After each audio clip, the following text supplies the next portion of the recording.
founding director and CEO of the Fritz Ascher Society, will lead a moderated discussion with Carolyn about our work, and audience members will have an opportunity to submit questions via the YouTube chat. Carolyn Enger is a pianist and recording artist whose unique work is informed by her keen sense of history and personal identity with roots in Poland. Her Mischlinge Exposé, is this on?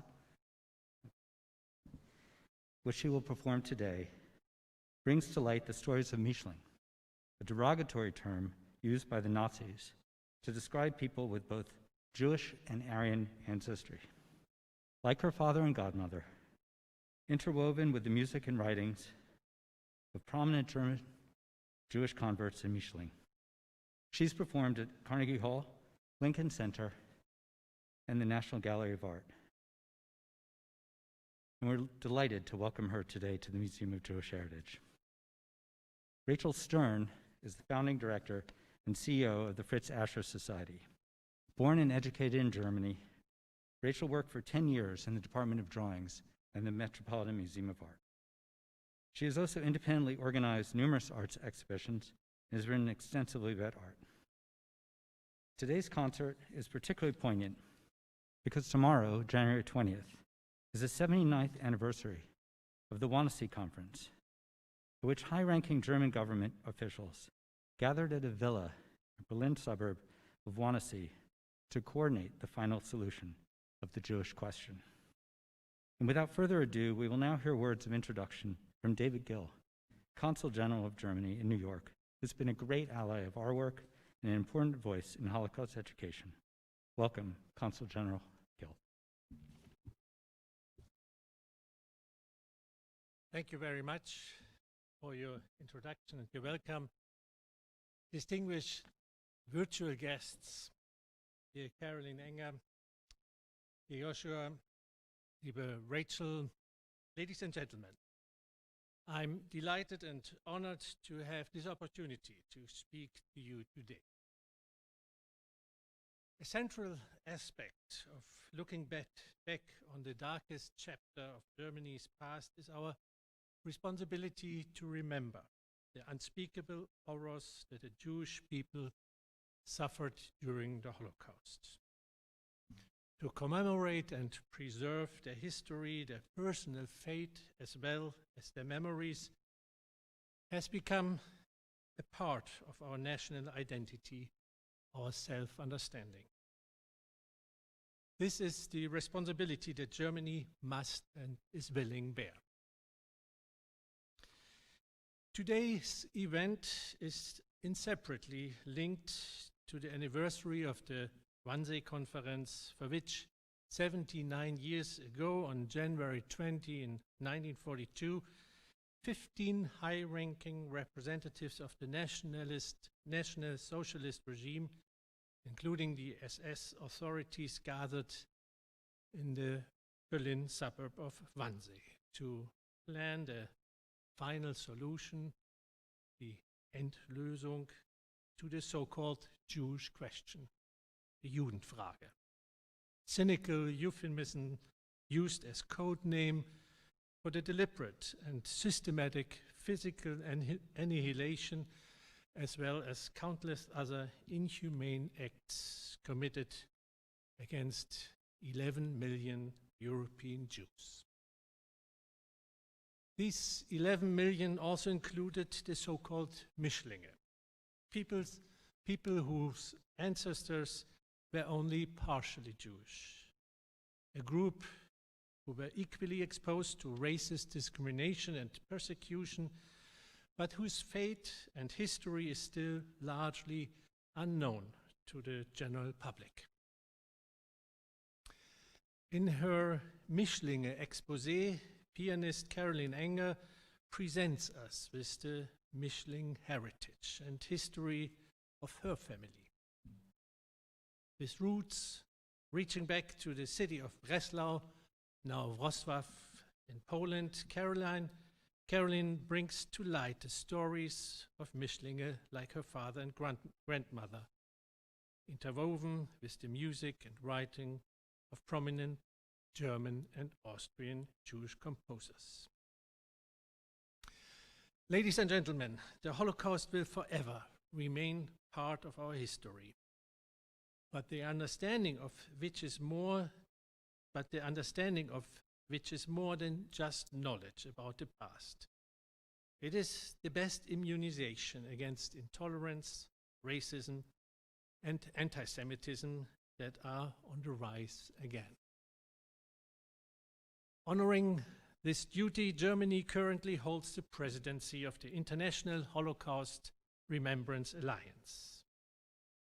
Our membership in this important alliance has since fostered cooperation with numerous and diverse institutions working for strong and advanced Holocaust remembrance, research and education efforts throughout Germany, Europe, and the world. Today we feel particularly privileged to co-host this wonderful event together with our esteemed partners, the Museum of Jewish Heritage and the Fritz Ascher Society.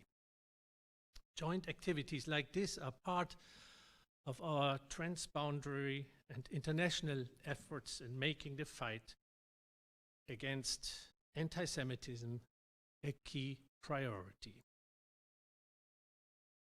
I'm looking forward to the concert and the following artist talk with Carolyn Enger. And Carolyn, the floor is now yours.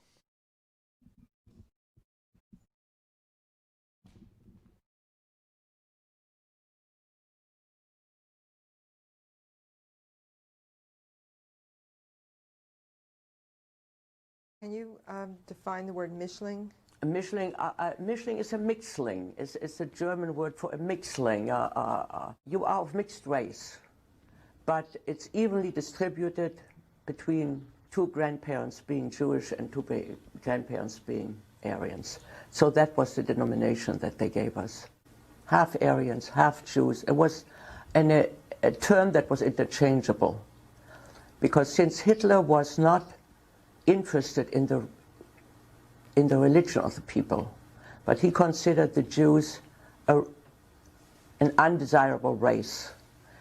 And as far as he was concerned, everybody who descended from Jews, even partially, was undesirable and was not expected to pass on any Jewish blood. Questionnaires were always asking, what's the religion of your grandparents? It never said, what's your religion? That was unimportant. What's the religion of your grandparents? And that automatically branded you as a half-Jew if you said two are Jewish.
This is Breslau, where my father and my godmother grew up before the war. It is now Wroclaw, part of Poland.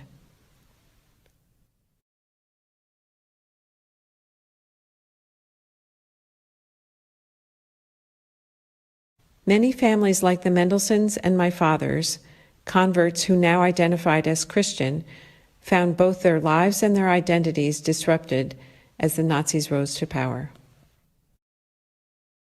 Moses Mendelssohn's own descendant, Franz Mendelssohn, joined the Nazi Party while still refusing to renounce the Mendelssohn family name. His daughter said, "I'm proud of the name, but I always had to explain our situation to the authorities. I would often get asked, 'Do you descend from that horrible Jew?'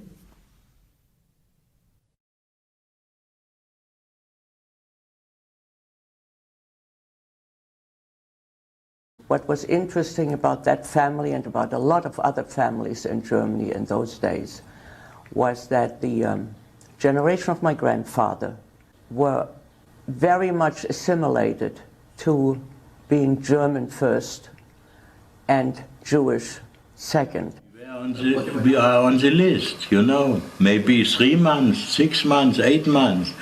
Our day was coming. Right. That's 100%. It was a law.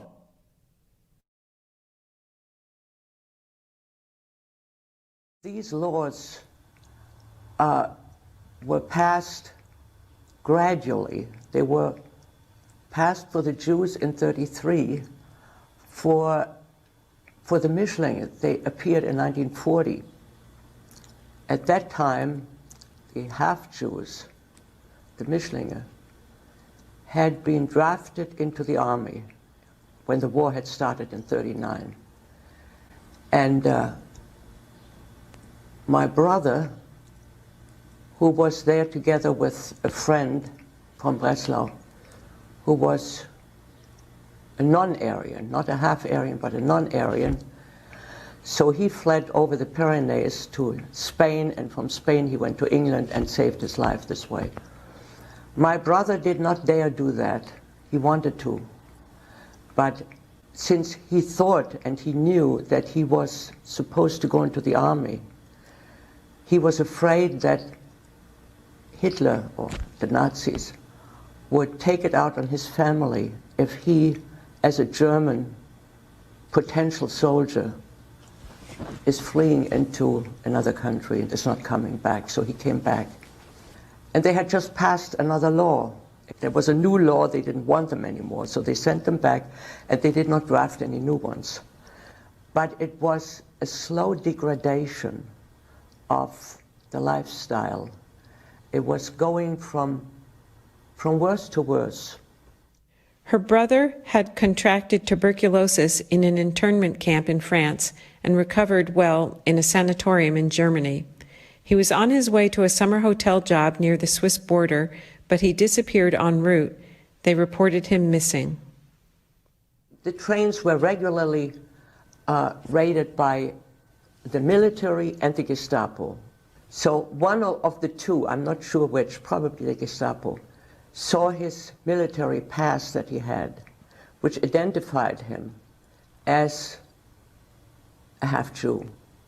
He was a tall, blonde guy and stuck out in those days, in 1943, like a sore thumb, not being in uniform and fighting for his fatherland. So somebody didn't like that, took him out of the train. He was passed from Gestapo prison to Gestapo prison until they anonymously received a phone call that he was in Breslau. Each of them, including her non-Aryan mother, went to the prison to petition for his release.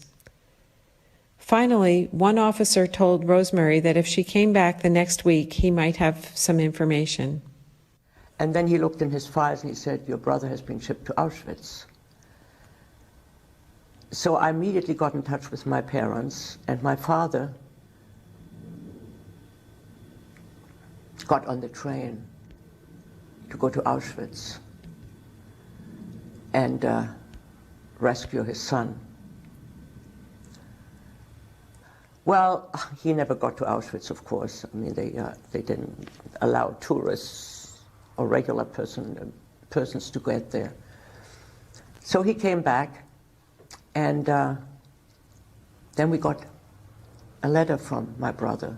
He was allowed to write. We have 2 letters from Auschwitz. And in the last one that was dated the 4th of July, he did not write the letter himself. It was written in some other's handwriting, but he signed it. And it said, the news about John, or some other name, about his TB breaking out again is very sad, and I hope that he will recover.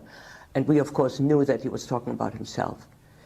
And then several weeks later, my father was ordered to the Gestapo in Breslau and was handed a death certificate that was dated the 8th of July. So he died on the 8th of July, supposedly.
While we worked very hard and also had a limited amount of food, our spirits were relatively good because of the radio reception we had, and we saw that the end of the war is near.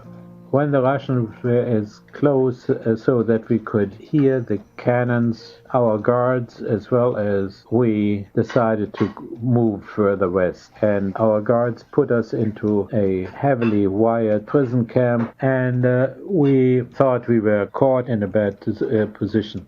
We tested the wires and the barbed fences and found out they were not electrified. So we slept the night there and then went as a group further west. By that time, we walked through forests and heavy snow, and it was physically very draining after the hard work at the camp, to keep on marching through the snow. And anyway, I went onto a freight car and I collapsed. For 3 days I was on the freight car and I don't know anything what happened there. Anyway, it wound up to go to Vienna, around Czechoslovakia. When the Russians came again, so we all found a bicycle each, 4 bicycles, and a little cart about that size, for all our things on top there, including a typewriter. We needed a typewriter, obviously we needed a typewriter. And with the typewriter, we got some paper, because it was still Nazi time, you see. So we always typed a letter that we were on our way on an important mission, and we needed food stamps. So we went to all those village burgermeisters or mayors, and we got food stamps, and then we could eat. Right? And when we went as far as Kaufbeuren im Allgäu, and that's where we knew the Americans would come.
Zemlinsky's father was raised Catholic, his maternal grandmother was Muslim, and when he was young, his entire family converted to the religion of his maternal grandfather, Judaism.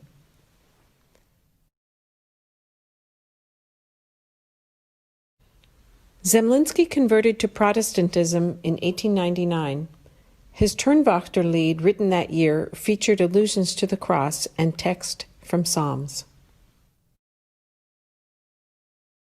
More than colleagues, Zemlinsky and Schoenberg were actually brothers-in-law. Schoenberg was married to Zemlinsky's sister.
What inspired me to create this project, this gathering of materials and experiences to explore this issue of identity and conversion, comes from a personal story, my family history, and my own story.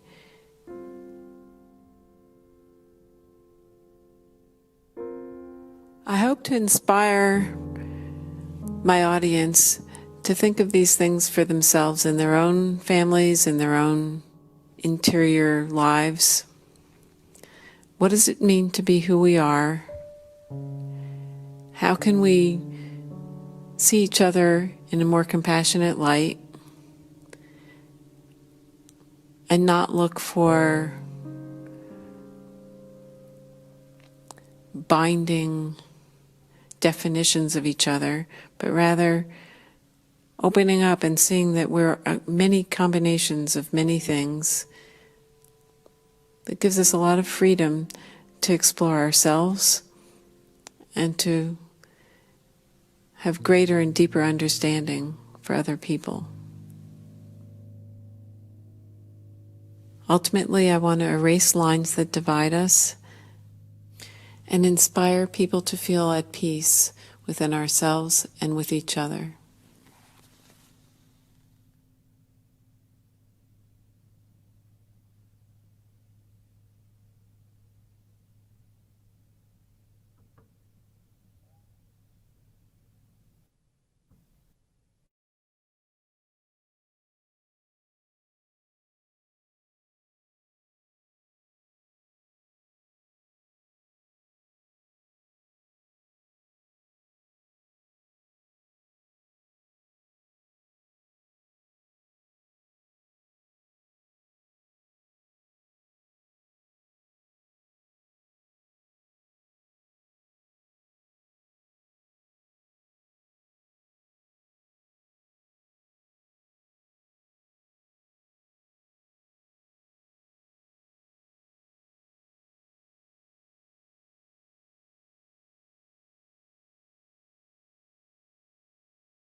Can you define the word Mischling? A Mischling is a Mischling. It's a German word for a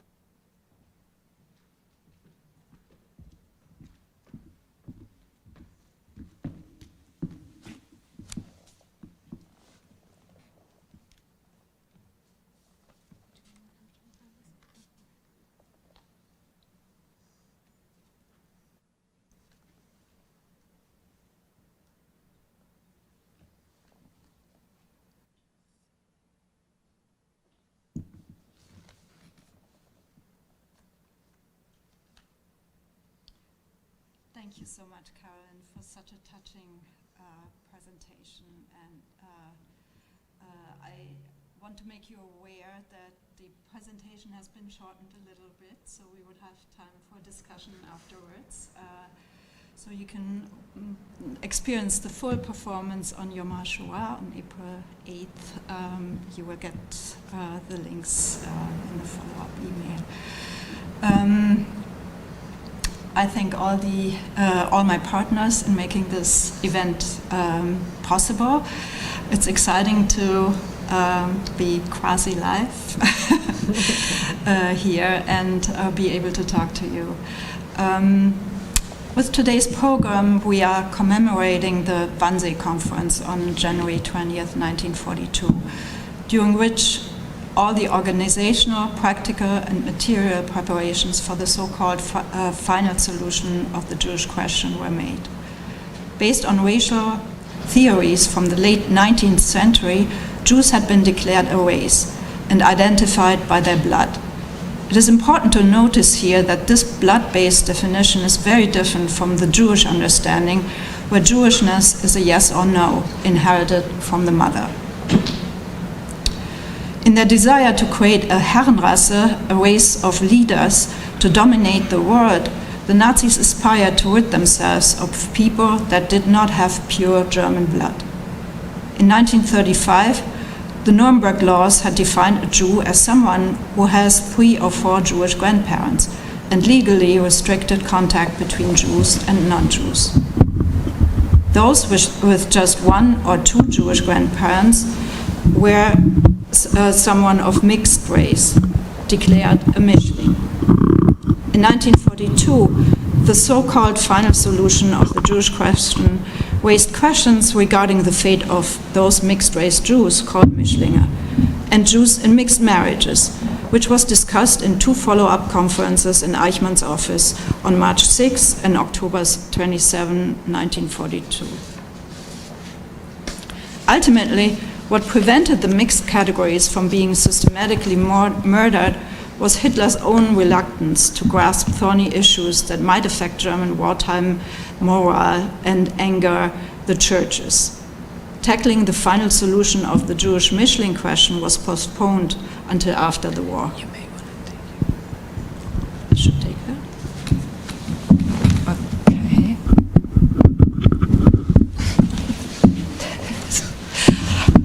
I don't seem to have enough hands here.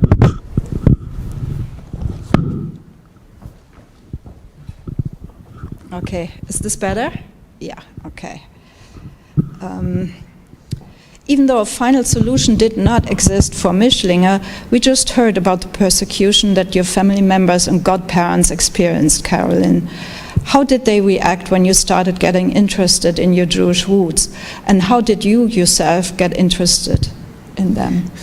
Thank you for the question, and thank you certainly for all the organizations that have collaborated to put this together. I'm very grateful. So, to answer immediately, I guess my father was very concerned about my interest, and I'll trace some of the history. I would say that he was really concerned for my physical safety and kept saying that the whole thing could happen again. So how I got onto this path is that in my college years, I was at Vassar College and studying piano, and I didn't like the piano instructor that I had there. And in the meantime, the teacher that I had during high school had gotten a college position at Malloy College on Long Island. So I transferred from Vassar to Malloy College in order to continue to study with my teacher. And Malloy is a Catholic college where 9 credits of theology are required. One of the classes that I took was an Intro to Judaism, and I would say that from that point on, I chose to identify Jewishly. I went to services there, a Seder there. It really took a hold in my soul. I would say I used to say that, the sound of Beethoven or the sound of Hebrew, it resonates for me equally as the sound. So eventually I went through a Reform conversion, and then years later a marriage ended, and I was in between and kind of thinking about making Aliyah to Israel, and I wanted to be able to be married or buried there, and then went through the Orthodox conversion process, which took much longer. So I would say during a lot of that time, my father, every time we had a conversation, didn't really matter what it was about. If it was making plans for dinner or going to the theater or any kind of conversation, sooner or later I would wait for the shoe to drop in the conversation, that he would say, wait for that silence beforehand and don't be Jewish. And I would argue with him pretty strongly, what's the difference if I go someplace on a Saturday morning or a Sunday morning? He said, okay, well then don't join, don't be on any list. So he was obviously very concerned for my physical safety. Mm-hmm. But I persisted. So when you went on your own path anyways, how did your family react? How did your siblings react? I believe from what I heard, your father was married twice. Like how, your grandparents were married. Like how did the family fabric react to your decision? Did that have any ripple effects? Did it have any, what happened? You're correct. My father was married twice. His first wife was also a Mischling, and my older sister is from that marriage. And so how did I would say I don't really think, I mean, I don't know amongst my siblings whether they had feelings about it, but it didn't really interrupt our experiences together. Our two major holidays are our vacation in Maine in August and Thanksgiving, so it doesn't kind of conflict with anything. Yeah. So, and my mother initially, she's a believing Christian, and I think she initially was concerned that I was somehow kind of gambling with my soul in some way, but she's certainly come to accept my identity. And I'm one of 5. 2 of us are Jewish. Mm-hmm.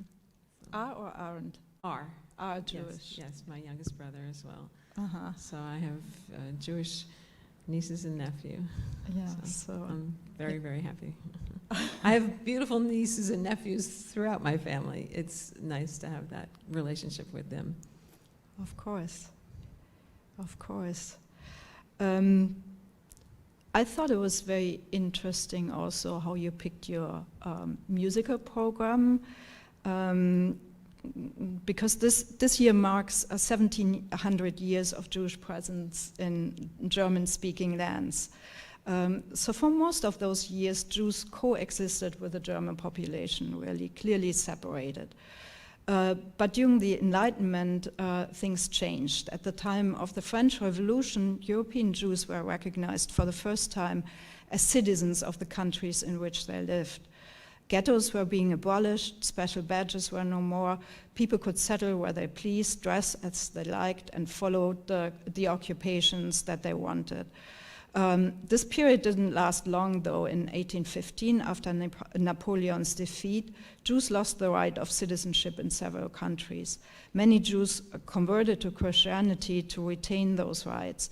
Others embraced Christianity as modern Judaism with less rules and restrictions. So it was both, could be both either a decision for social acceptance or economic opportunities. It could also be a conscious move away from religious traditions and the binding of religious traditions. And this is a long history of Jewish assimilation in Germany. So you tell the story of the Mendelssohn family, and especially of Fanny and Felix Mendelssohn, who do you think that their music reflects some of their struggles, or do you just see them as very important parts of that very German situation of converts who then in the next few generations really create families of Mischlinge, because you could only become a Mischling if somebody in your family before made that decision to convert or to get married to somebody who wasn't Jewish. Right. It's funny, I like the question. I kept looking for that kind of, well, there's one spot in the second piece that I play that I kind of feel like there's, just like a little Yiddish tone in it or something. Mm-hmm. And I don't know if that's the case. I may be superimposing that on the piece. I think that Fanny and Felix were really kind of, Hochdeutsch. They're really, and in terms of their music making and composing, they're coming from very, very classical traditions and wanting to be the finest and most elegant and So I mean, it's a hard question to ask whether somebody's,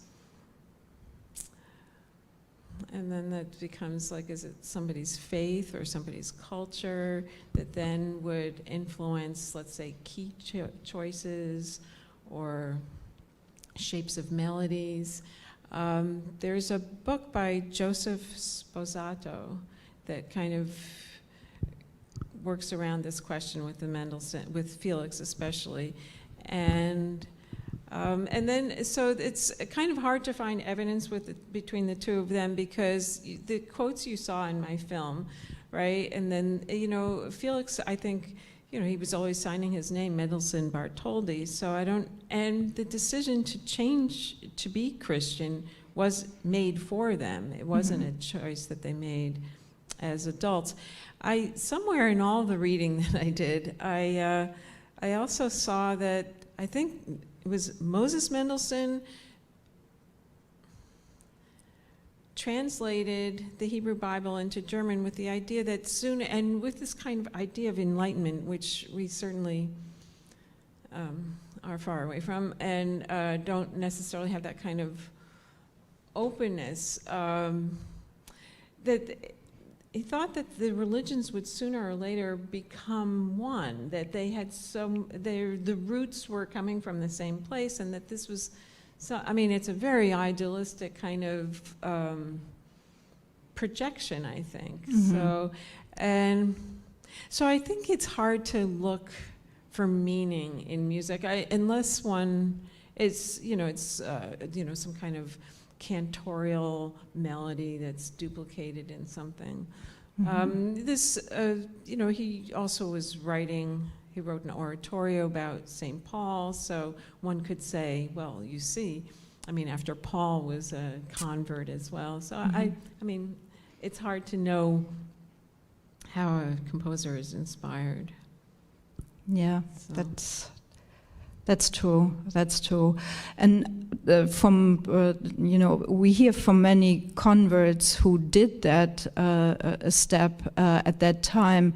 They really created a even more difficult situation for them themselves. Like they might have been able to get the professional education that they wanted, or get the job that they wanted, or marry the person that they wanted, but they were. You know, by the non-Jews, they were always the Jew who wanted to belong, but really didn't belong. And for the Jews, he was the one who betrayed them. So they created like a third a corner for themselves that many later in life tried to change back, or but it really didn't work in terms of social acceptance. It didn't work well. And of course, as the Nazis came along, that took on a very different quality. And I just, you know, in your presentation, I found first of all, I found it very interesting that your father was an artist and was educated as an artist and kept working as an artist throughout his experiences, really, back also in the United States then. And I was I find this drawing that you showed, this called Light and Sorrow, I found that very intense, and I wanted to ask you whether he spoke about it and about that whole series of work that he created. Thank you. So to your previous point, it's kind of like being an outsider of the outsiders, this third category. And even after my conversions, I kind of felt like, well, I'm still, I feel, I don't know exactly where I am. So I figured I might as well just accept that. And so about his drawings, and actually when he came to the United States, his artistic style, somehow he made the observation that it wasn't a style that was going to go over in the United States, and so he had to make many adaptations and was not able to actually continue his artistic pursuits. He landed with his first wife was pregnant when they landed, and so he worked in management and then in real estate, and so he made a wonderful success of himself with a lot of hard work and long hours here, but it's the American dream. So that drawing always hung on the wall near my piano, and so of course my Chopin nocturnes, and I'm attracted to kind of, you know, minor keys in my, you know, and sad music, and so I looked at this drawing thinking that it had been an outpouring of emotion from his experiences, especially with the title, and it was only recent, and so my Chopin nocturnes, I think, became longer and more drawn out, having this piece of art as inspiration. And a few years ago, my mother told me that, oh yeah, those drawings, the 12 Stations of the Cross, yeah, he had a shop and he was hired to do that. So I thought, oh, here, I thought that this was some kind of, you know, personal expression that just bounced, and it was from a you know, a hired job, and that drawing was a close-up of this series of drawings. Who's to say, you know, what kind of emotions he felt when he drew it, but certainly it served some of the music. So. I think it goes much deeper than that, because you know, you have to remember in whole Europe, really Christianity is the religion of Europe. So everyone who grew up or who lives in Europe is very familiar with the, you know, the story of suffering of Christ, and so Jewish artists, especially in response to the Nazis, very often portrayed themselves as Christ, as the one, and poured all their sorrow really into this Christ figure, and at the same time, of course, it has all these all human suffering. Really, it has the relationship between the mother and Christ, and it has so it has many original emotions included. So I think your father poured in all his emotions and all his experiences. At least it appears like that to me. So well, one thing I have to remind myself is that his mother died when he was 7. Nothing to do with the war or anything. She was in a 3rd pregnancy and died because of complications from that. And so I have to actually kind of check myself that I don't know where his deepest pain came from. Mm-hmm. You know, it's yeah, it's hard to know. But certainly that is a very, very expressive drawing, certainly. Yeah, definitely. Carolyn, thank you so much. You're, I just see in shock that our time is already up. Oh. And you know, your personal story and its historic context addresses really questions of personal and national identity that could not be more relevant today. So thank you so much, and thank you for everyone for tuning in and being part of this program. Thank you.